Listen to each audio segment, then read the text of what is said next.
भारत के निर्वाचन आयुक्त डॉक्टर सुखबीर सिंह संधू जी, ऑनरेबल डॉक्टर विवेक जोशी, भारत के निर्वाचन आयुक्त, निर्वाचन आयोग के वरिष्ठ अधिकारियों की टीम, बिहार के chief electoral officer Shri Vinod Gunjiyal ji और बिहार की इस पावन भूमि के हमारे मीडिया सहकर्मी, हम से पहले भारत के सभी मतदाता के अभिनंदन करते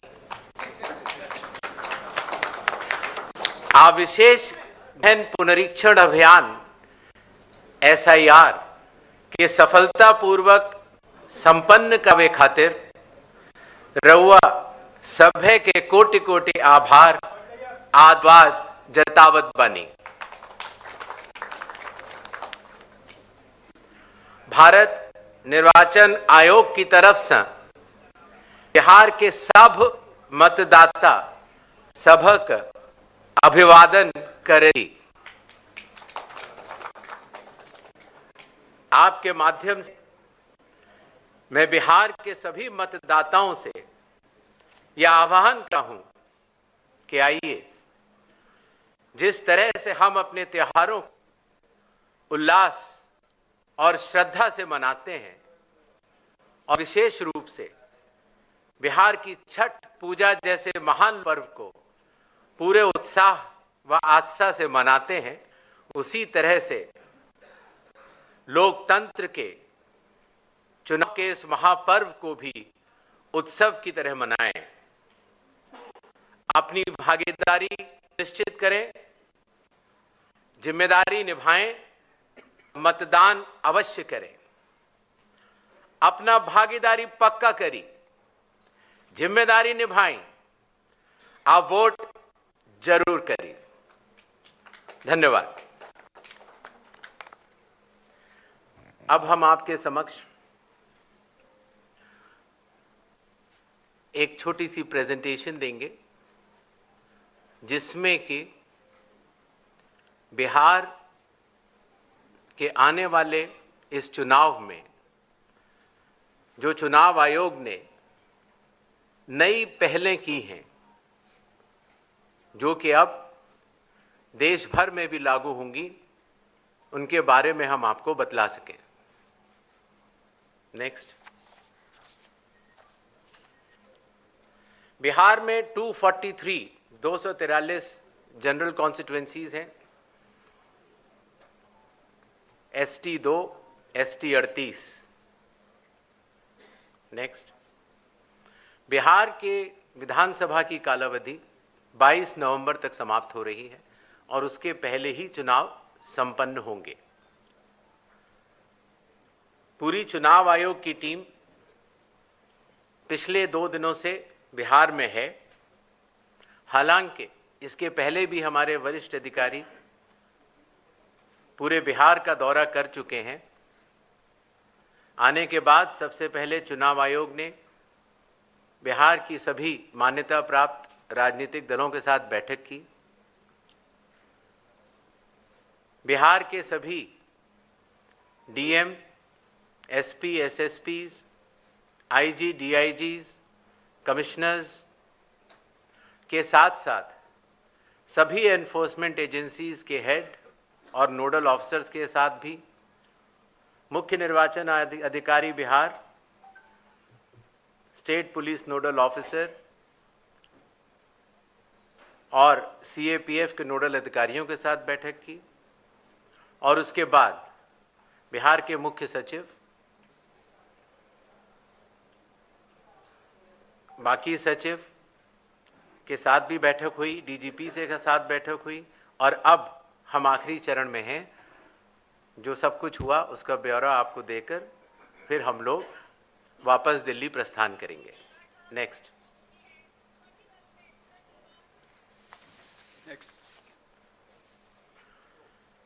बिहार से शुरू होने वाली कुछ पहलों में सबसे पहले परिशीलन, ट्रेनिंग, बूथ लेवल एजेंट्स की पहली बार चुनाव आयोग ने ट्रेनिंग की और बिहार के सभी बूथ लेवल एजेंट्स 1 की ट्रेनिंग कुछ माह पूर्व ही दिल्ली में संपन्न हुई। साथ ही साथ बूथ लेवल ऑफिसर्स की भी ट्रिपल आईडीएम में ट्रेनिंग हुई और अभी तक देश भर के लगभग 700 बूथ लेवल ऑफिसर्स और सुपरवाइजर्स की ट्रेनिंग पूरी की जा चुकी है। साधारण तौर से पुलिस ऑफिसर्स की ट्रेनिंग जिला या स्टेट में ही होती थी, लेकिन इस बार एक मानक के तौर पर उसको दिल्ली में भी ट्रेनिंग शुरू की गई। मतदाता सूची, इसमें सबसे बड़ी पहल रही विशेष गहन परीक्षण अर्थात स्पेशल इंटेंसिव रिवीजन। ये कार्य 24 जून 2025 से शुरू हुआ और कालावधि पूर्ण होने से पहले ही समयबद्ध तरीके से सभी मतदाताओं के सहयोग के साथ समाप्त हुआ। जो बूथ लेवल ऑफिसर्स, निर्वाचक पंजीयक अधिकारी जो इतनी मेहनत के साथ ये कार्य करते हैं, उनके मानसिक मोटिवेशन के लिए उनका रिन्यूमरेशन भी बढ़ाया गया। काफ़ी वर्षों के बाद ये पहली बार हुआ और ख़ास तौर से ईआरओज़ और एईआरओज़ को पहली बार ऑनरेडियम देने की व्यवस्था की गई। पहले ये बात सुनने में आती थी कि वोटर कार्ड मिलने में बहुत देरी होती है, इसलिए चुनाव आयोग ने वोटर कार्ड के वितरण की हर चरण की एनालिसिस करते हुए अब उसको 15 दिन के अंदर हमारे मतदाता को मिल जाए, ऐसी व्यवस्था की। बूथ लेवल ऑफिसर्स को जब वो मतदाता के पास जाएं तो मतदाता उनको सुगमता से पहचान पाएं, इसलिए बूथ लेवल ऑफिसर्स के लिए भी फोटो आईडी कार्ड्स शुरू किए गए। कंडक्ट ऑफ इलेक्शंस, विकास की गति के साथ चलते हुए हर जगह ये समस्या मतदाता लोग बताते थे कि कई बार जब लाइन में खड़े होते हैं तो मोबाइल की आवश्यकता पड़ती है। आजकल मोबाइल कोई नहीं छोड़ना चाहता, तो इसलिए बूथ के कमरे के ठीक बाहर मोबाइल जमा कर अपना वोट देने के बाद ठीक बाहर आएं और अपना मोबाइल ले जाएं। ऐसी व्यवस्था की ट्रायल की जा चुकी है पिछले बाई इलेक्शंस में और बिहार में ये पूरे राज्य में लागू होगा, सभी 90,000 पोलिंग बूथ पर।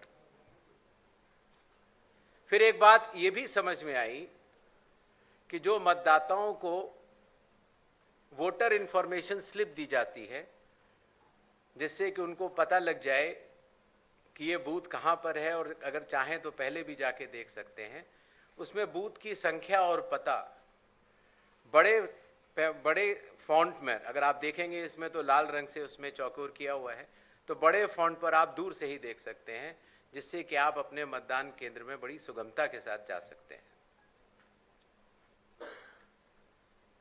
इलेक्शन कमीशन ने टेक्नोलॉजी का सहारा कई वर्षों से लिया हुआ है।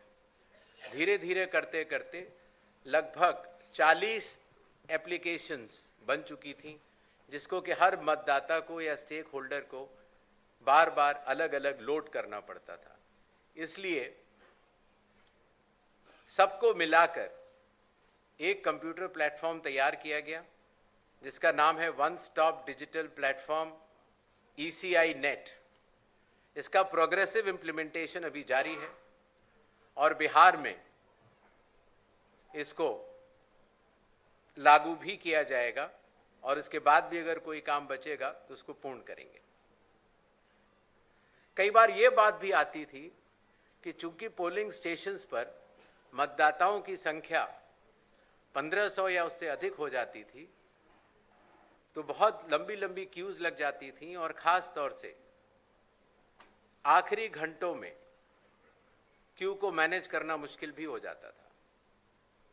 इसलिए चुनाव आयोग ने संयुक्त निर्णय लिया कि अब बिहार से शुरू होकर पूरे देश तक किसी भी मतदान केंद्र में 1200 से ज़्यादा वोटर नहीं होंगे, जिससे कि वोट डालने में हमारे मतदाताओं को सुविधा मिले। कानून के अंतर्गत कैंडिडेट्स पोलिंग बूथ के कुछ दूरी के बाहर अपने बूथ्स लगाते हैं। कई बार वो लोग भी मतदाताओं को सहूलियत देने के लिए उनका मार्गदर्शन करते हैं कि आपका बूथ ये वाला है या उस कमरे में है। तो पहले ये काफ़ी दूर लगाने की अनुमति होती थी, अब 100 मीटर की दूरी पर पोलिंग स्टेशन से हर प्रत्याशी अपने बूथ लगाने के लिए स्वतंत्र है। पहले ये बात भी आती थी कि जो वेबकास्टिंग है, जो पोलिंग बूथ के अंदर जो वेबकास्टिंग होती है, वो कहीं 50% या कम से कम 50% या 60% बूथों पर होती थी। और अब बिहार से शुरू होकर पूरे देश में जब भी चुनाव होंगे 100% वेबकास्टिंग हर पोलिंग स्टेशन पर की जाएगी। कई बार प्रत्याशियों ने ये बात कही कि जब ईवीएम पर जो बैलेट पेपर या कागज लगता है उसमें जो उनकी फोटो आती है वो ब्लैक एंड वाइट होती है और इसलिए मतदाता को पहचानने में कई बार दिक्कत हो जाती है। हालांकि चुनाव चिन्ह तो रहता है और साथ ही साथ ये भी बात आई कि सीरियल नंबर भी बड़ा होना चाहिए। तो इसलिए बिहार के चुनाव से शुरू करके पूरे देश में अब सीरियल नंबर का फॉन्ट भी बड़ा होगा और प्रत्याशियों की फोटोग्राफ वो कलर्ड फोटोग्राफ लगाई जाएंगी। मतगणना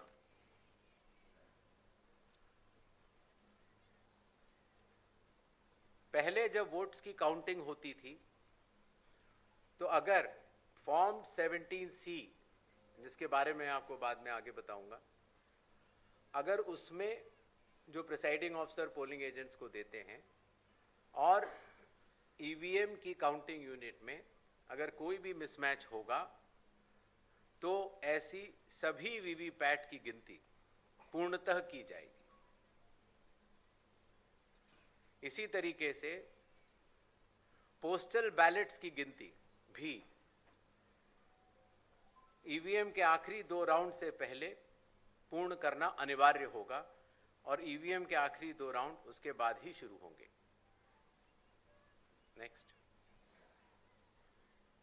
और सबसे बड़ी बात, जब चुनाव खत्म हो जाता है तो उसके बाद हमारे सारे मीडिया कर्मी और काफ़ी लोग ये जानना चाहते हैं कि कितने वोटर्स थे, कितने लोगों ने वोट किया, कितनी महिलाओं ने वोट किया। ये सारा डिटेल इंडेक्स कार्ड में अवेलेबल होता था और पहले हम इसको अलग से लेकर फिर चुनाव के समाप्त होने के बाद काफ़ी दिन लग जाते थे इसको इकट्ठा करने में, उसके बाद हम इसको वेबसाइट में डालते थे।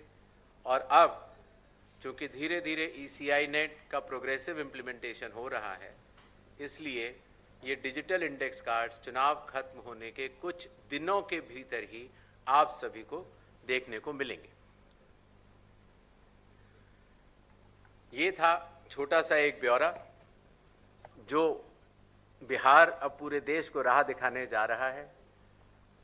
17 नए इनिशिएटिव्स जो कि बिहार में सफलतापूर्वक कुछ लागू हो चुके हैं और कुछ कंडक्ट ऑफ इलेक्शंस में लागू होंगे और कुछ काउंटिंग में लागू होंगे। इसके पहले कि हम लोग सवाल जवाब का दौर शुरू करें, कुछ चीजें मैं आपको बतलाना चाहता हूं। भारत में चुनाव संविधान, लोक प्रतिनिधित्व कानून और रूल्स के अंतर्गत होते हैं। दुनिया की सबसे बड़ी चुनावी व्यवस्था है भारत के चुनाव और भारत का चुनाव आयोग, और ये व्यवस्था कई चरणों में बटी हुई है। जैसे आपने देखा, मतदान केंद्र स्तर पर बूथ लेवल ऑफिसर, उनके ऊपर इलेक्टोरल रजिस्ट्रेशन ऑफिसर अर्थात ईआरओ, अर्थात निर्वाचक पंजीकरण अधिकारी, जो कि एसडीएम स्तर के होते हैं। जो मतदाता सूची होती है उसको बनाने की जिम्मेदारी ईआरओज की होती है। बिहार के 243 हर विधानसभा में एक ईआरओ होता है, और उन्होंने मिलकर बीएलओज के साथ मिलकर 243 ईआरओज, 90,217 बीएलओज ने मिलकर काफी वर्षों के बाद, लगभग 22 वर्षों के बाद, मतदाता सूची के शुद्धिकरण का कार्य किया। अगर ईआरओ के निर्णय में किसी का मत, किसी का नाम अगर वोटर लिस्ट में ना आ पाए, या किसी गलत आदमी का नाम आ जाए, तो इसके ऊपर डीएम के पास अपील होती है, और अगर डीएम के डिसीजन में अगर कोई भी त्रुटि किसी भी मतदाता को लगती है तो उसकी अपील चीफ इलेक्टोरल ऑफिसर के पास होती है। तो इस तरह से विकेंद्रीकृत वैधानिक अधिकारियों के तहत मतदाता सूची बनाई जाती है। इसी तरीके से जब चुनाव होते हैं तो चुनाव आयोग हर विधानसभा के लिए एक रिटर्निंग ऑफिसर को नियुक्त करता है, जिसका कार्य होता है अपने विधानसभा में चुनाव कराना, और जो भी उसका रिजल्ट आता है वो रिटर्निंग ऑफिसर प्रख्यापित भी करते हैं और चुनाव आयोग के निर्देशों का और कानून का अक्षरश पालन करते हैं। ये बात मैंने आपको इसलिए बताई कि भारत के चुनाव दो भागों में बटे हुए हैं, एक मतदाता सूची को बनाना और दूसरा चुनाव कराना, और दोनों में विकेंद्रीकृत वैधानिक अधिकार दिए गए ईआरओज और रिटर्निंग ऑफिसर होते हैं, और वो चुनाव आयोग द्वारा दिए गए निर्देशों का पालन करते हैं, और अगर उनके पालन में कहीं भी त्रुटि हो तो चुनाव आयोग उनको सुपरवाइज, डायरेक्ट और कंट्रोल भी करता है। इन छोटे शब्दों के साथ मेरे ख्याल से मैंने आपको चुनाव के बारे में कुछ ज़रूर बताया, और I think we can open the. धन्यवाद सर। अभी हम अपना क्वेश्चन एंड आंसर सेशन शुरू करेंगे। एक आपसे रिक्वेस्ट ये है कि आज के क्वेश्चंस आप केवल बिहार असेंबली इलेक्शंस तक ही सीमित रखिएगा, ताकि जो जानकारी आपको चाहिए वो उसका समय रहे साहब के पास उस की जानकारी देने के लिए। आप kindly raise your hands, madam आएंगी आपके साथ माइक पे, आपका क्वेश्चन लेंगी। हम पहले 5 क्वेश्चन लेंगे, फिर उसके बाद फिर 5 क्वेश्चन, इस तरह चलेंगे। मैडम दीजिए इधर।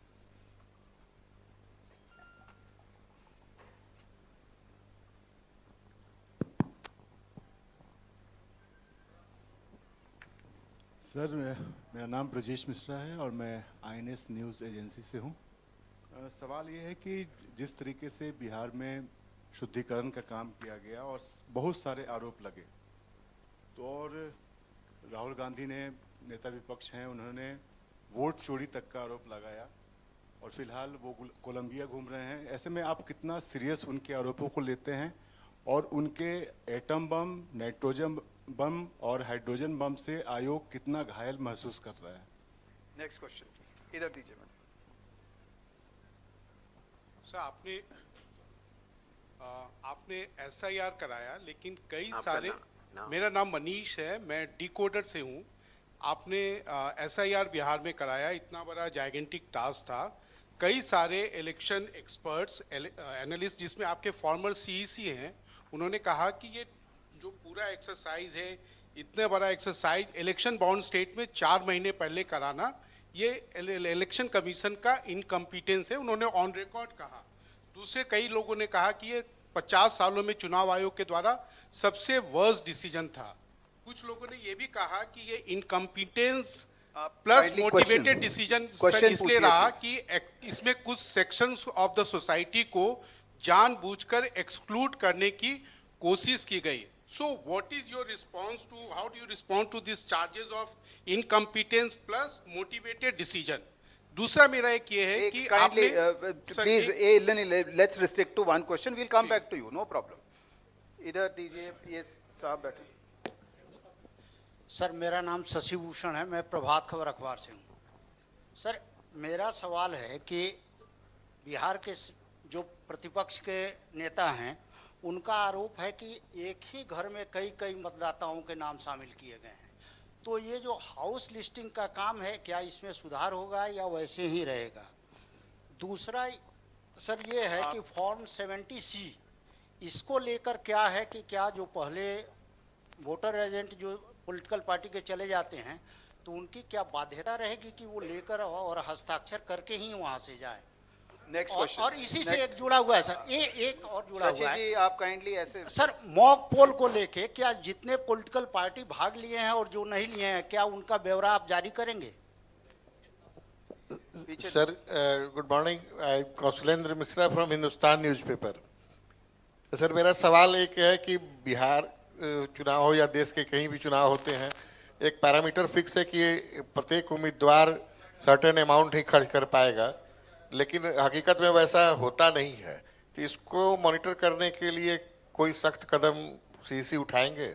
और दूसरा सर एक सवाल है, सर सवाल ये था कि एक पैरामीटर फिक्स है कि 40 लाख विधानसभा में खर्च कर पाएंगे उम्मीदवार, तो उससे अमूमन एक्सीड ही करता है, ये नॉन फिगर ये बातें हैं। तो इसको मॉनिटर कैसे सुनिश्चित कराएंगे आपकी लिमिट में वो खर्च हो? दूसरा सर एक इसी से जुड़ी हुई सवाल है कि हमारे कई उम्मीदवार हैं, कई पॉलिटिकल पार्टियां मान्यता प्राप्त आपके यहाँ से हैं, जिनके उम्मीदवार बहुत पुअर बैकग्राउंड से आते हैं, उन पे छोटे मोटे अपराध के मामले भी होते हैं।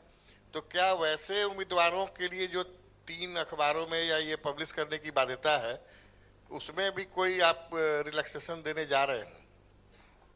Thank you. हाँ जी बताइए। सर मैं रजनीश जी, बिहार झारखंड से। और सर एक सवाल है कि जो बिहार सरकार अभी जो गणना कराई थी यहाँ पे, उसमें सेक्स रेशियो जो है 914 था प्रति 1000 पुरुष पे महिलाओं की जो संख्या, और अभी आपकी ओर से जो SIR हुआ है तो उसमें ये संख्या घट गई है। तो क्या महिलाओं के नाम कटे हैं ज़्यादा या फिर जुड़ नहीं पाए हैं प्रॉपर? इसमें जो अंतर है, इसमें क्या वजह है?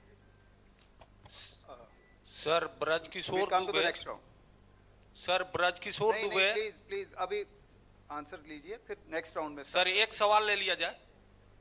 आते हैं हम, नेक्स्ट राउंड में आते हैं आपके पास, नो प्रॉब्लम। सबसे पहले 17C के बारे में बतलाना चाहूंगा, मॉक पोल और 17C।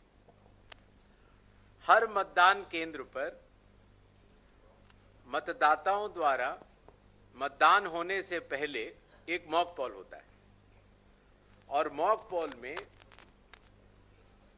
प्रत्याशियों द्वारा नामित पोलिंग एजेंट्स के समक्ष ईवीएम और वीवीपैट, ईवीएम में पोलिंग की जाती है और वीवीपैट से उसका मिलान किया जाता है। मॉक पोल करना आवश्यक होता है जिससे कि पारदर्शिता का अनुभव हमारे प्रत्याशियों के पोलिंग एजेंट्स भी कर सकें। इसीलिए आपके माध्यम से ये मैं ज़रूर कहना चाहूँगा कि बिहार के आगामी चुनावों में जो जो प्रत्याशी खड़े हों, वो अपने बूथों पर अपने पोलिंग एजेंट्स ज़रूर नामित करें। इसी तरीके से जब मतदान पूर्ण हो जाता है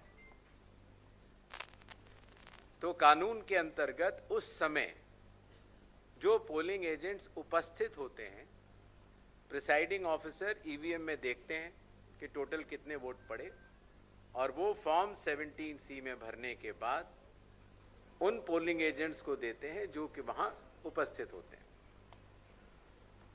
तो आपके माध्यम से आगामी प्रत्याशियों को भी मैं ये कहना चाहूँगा कि अपने पोलिंग एजेंट्स को मतदान शुरू होने से पहले पहुँचे, मॉक पोल अपने आंखों के सामने देखें और उसी तरीके से मतदान पूर्ण होने पर प्रिसाइडिंग ऑफिसर से अपना फॉर्म 17C लेकर आएं।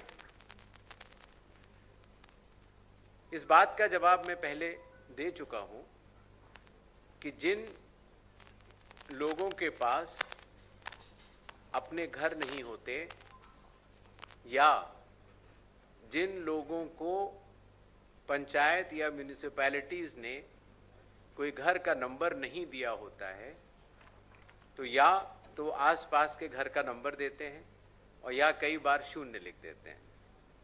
इसीलिए इसमें विचलित होने की कोई बात नहीं है, क्योंकि जब बूथ लेवल ऑफिसर किसी भी व्यक्ति का इन्यूमरेशन फॉर्म लेता है तो उसके ऊपर दावे और आपत्ति जताने के लिए हर पॉलिटिकल पार्टी के बूथ लेवल एजेंट्स मौजूद होते हैं। और मुझे आपको बताते हुए बड़ी खुशी हो रही है कि बिहार एक ऐसा राज्य है जहां पर 1,60,000 से भी ज़्यादा बूथ लेवल एजेंट्स राजनीतिक दलों ने नामित किए। जहां तक स्पेशल इंटेंसिव रिवीजन चुनाव के पहले कराए जाने के निर्णय की बात है, तो अगर आप लोक प्रतिनिधित्व कानून के हिसाब से अगर चलेंगे तो रिवीजन हर चुनाव के पहले चुनाव आयोग को कराना लॉफुल है और लॉ के अंतर्गत कराना ही होता है। किसी का ये कहना कि रिवीजन चुनाव के बाद होना चाहिए वो न्याय संगत नहीं है। एक और विषय आया कि जब हमारे बूथ लेवल ऑफिसर्स ने घर घर जाकर मतगणना के फॉर्म्स की भरवाई की और ड्राफ्ट सूची में जिन लोगों का नाम आया 1 अगस्त 2025 को, और उसके बाद सभी राजनीतिक दलों को, सभी बूथ लेवल एजेंट्स को 1 अगस्त से लेकर पहले 1 सितंबर तक अपने दावे और आपत्ति, अर्थात अगर किसी का नाम छूट गया है तो बताने की पूर्ण स्वतंत्रता थी। अखबारों में ऐड दिए गए और इसी तरीके से अगर किसी अयोग्य आदमी का नाम अंदर चला गया है तो फॉर्म 7 भरने के बाद उसका नाम कटवाने की अर्जी देने के लिए कहा गया। ये कार्य 1 सितंबर को पूर्ण हुआ। चूंकि शायद और वास्तव में हमारे बूथ लेवल ऑफिसर्स ने काफ़ी अच्छा काम किया था, तो बहुत अधिक न तो दावे आए न आपत्तियां आईं, और अगर आई भी तो लोगों ने अपना नाम कटवाने के लिए दी, शायद क्योंकि उन्हें तब तक इस बात का काफ़ी अवेयरनेस हो चुकी थी कि आपका वोट सिर्फ एक जगह होना चाहिए